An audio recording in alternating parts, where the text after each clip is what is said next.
તો મિત્રો ધોરણ 10 પછી ઘણા પેરેન્ટ્સને મૂંઝવણ હોય છે કે ધોરણ 10 પછી હવે અમારે શું કરવું. તો જો તમે તમારા બાળકને 10મા ધોરણના રિઝલ્ટ આવ્યા પછી કોઈ ટેકનિકલ લાઇનમાં એન્જિનિયરિંગ લાઇનમાં મૂકવા માગતા હો તો તમારા માટે આ સુનહરી તક છે. કેમ કે ડિપ્લોમાનું એડમિશન ચાલુ થઈ ગયું છે. 8 મે એટલે આજથી કે 19 જૂન સુધી ડિપ્લોમાના ફોર્મ ભરાશે. ડિપ્લોમામાં 3 વર્ષનો કોર્સ રહે છે, જેમાં ટેકનિકલ પ્રેક્ટિકલ બધું જ નોલેજ રહે છે. અને 3 વર્ષ પછી ડિપ્લોમા ક્લિયર થાય તો તમારા બાળકને સારી એવી કંપનીમાં કે સારી એવી ફિલ્ડમાં જોબ પણ મળી શકે છે. જો જોબ ના કરવી હોય તો તમારે ડિપ્લોમા પછી D2D એટલે ડિપ્લોમા ટુ ડિગ્રી પણ કરી શકો છો, જે 3 વર્ષની હોય છે.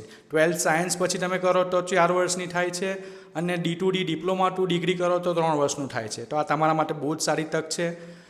કેટલીક મોસ્ટલી એરિયાની કંપનીમાં diploma chemical engineer, diploma mechanical engineer, civil engineer, electrical engineer આ રીતની ફિલ્ડની જાહેરાતો પણ બહુ આવતી હોય છે, અને નોકરી પણ સારી હોય છે, પગાર ધોરણ પણ સારું રહે છે.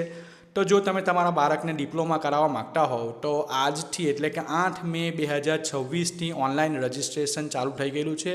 એડમિશન ફોર્મ ભરવાના ચાલુ થઈ ગયા છે. વિગતવાર માહિતી હું તમને ડિસ્ક્રિપ્શનમાં આપી દઈશ કે કઈ વેબસાઇટ પર જવાનું છે અને કયા કયા ફોર્મ્સ ને કયા ડોક્યુમેન્ટ્સ ભરવાના છે, તો હું તમને બધી ડેટ આપી દઈશ. તો આ તક ચૂકશો નહીં. તમારા ફ્રેન્ડ્સ અને ફેમિલીને પણ આ વિડીયો બતાવજો, જેથી એમને પણ ધોરણ 10 પછી મૂંઝવણ હોય કે શું કરાવવું તો એમને પણ કામ લાગે.